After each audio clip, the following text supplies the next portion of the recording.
Hello বন্ধুরা, অনেক দিন পরে আজকে হাওড়া স্টেশনে এলাম।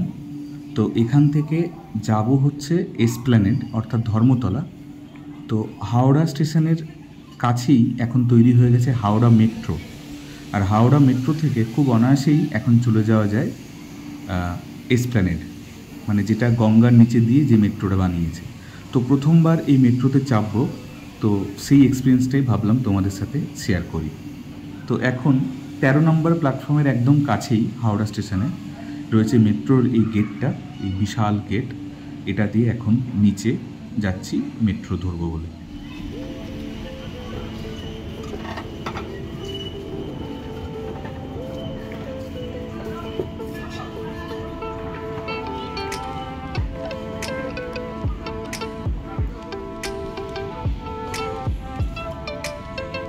পরপর দুখানা এসকেলেটার ধরে নিচে নামতে হচ্ছে।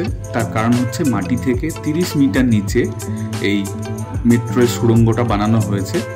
তো প্রথমে একটা অনেক লম্বা এসকেলেটার ধরে নামলাম, তারপর আরেকটা ধরে নামতে হলো। নিচে নেমে দেখলাম দুখানা লাইন রয়েছে, দুটোতেই অল্টারনেট করে মেট্রো যায়, যেগুলো মহাকরণের দিকে যাচ্ছে, এবং উল্টো দিকটা হচ্ছে হাওড়া ময়দান। তো ওঠার কিছুক্ষণের মধ্যেই কিন্তু সেই অভাবনীয় এক্সপিরিয়েন্স শুরু হলো। সেটা কি, চলো দেখে নিই।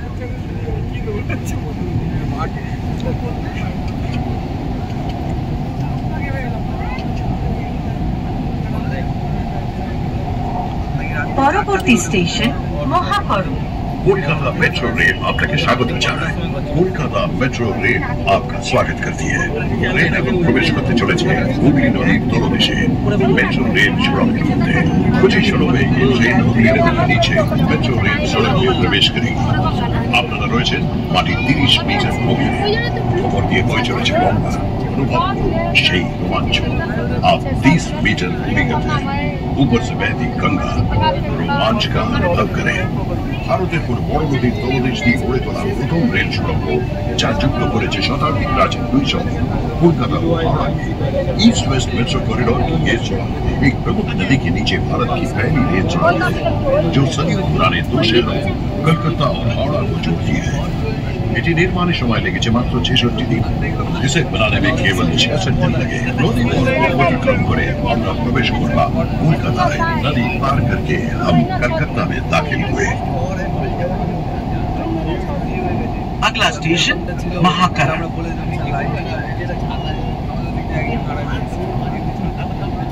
স্টেশন মহাকরণ। দরজা বাঁদিকে খোলা হবে। নিমেষের মধ্যে পৌঁছে গেলাম মহাকরণ, আর এত তাড়াতাড়ি পৌঁছে যাবো ভাবিনি।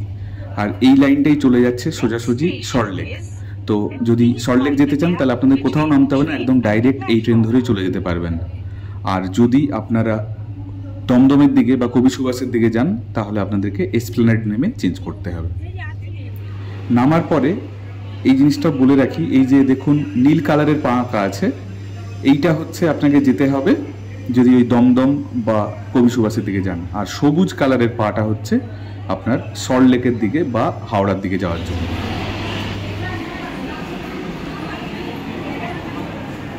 এত কম টাইমে এসপ্ল্যানেড পৌঁছে যাবো ভাবিনি আর কি, হেভি লাগলো। মানে গঙ্গার নিচ দিয়ে এত কম টাইমে, মানে আগে তো বাসে যখন আসতাম এসপ্ল্যানেড অনেকক্ষণ সময় লাগতো, তো খুব কম টাইমের মধ্যে পৌঁছে গেলাম। একদম কমফোর্টেবল জার্নি, বেশ ভালো লাগলো। ভিডিওটা তোমাদের কেমন লাগলো জানিও। ভালো লাগলে ভিডিওটিকে লাইক এবং শেয়ার করে দিও, আর মনে করে চ্যানেলটিকে সাবস্ক্রাইব করে দিও। দেখা হচ্ছে পরের ভিডিওতে। টাটা।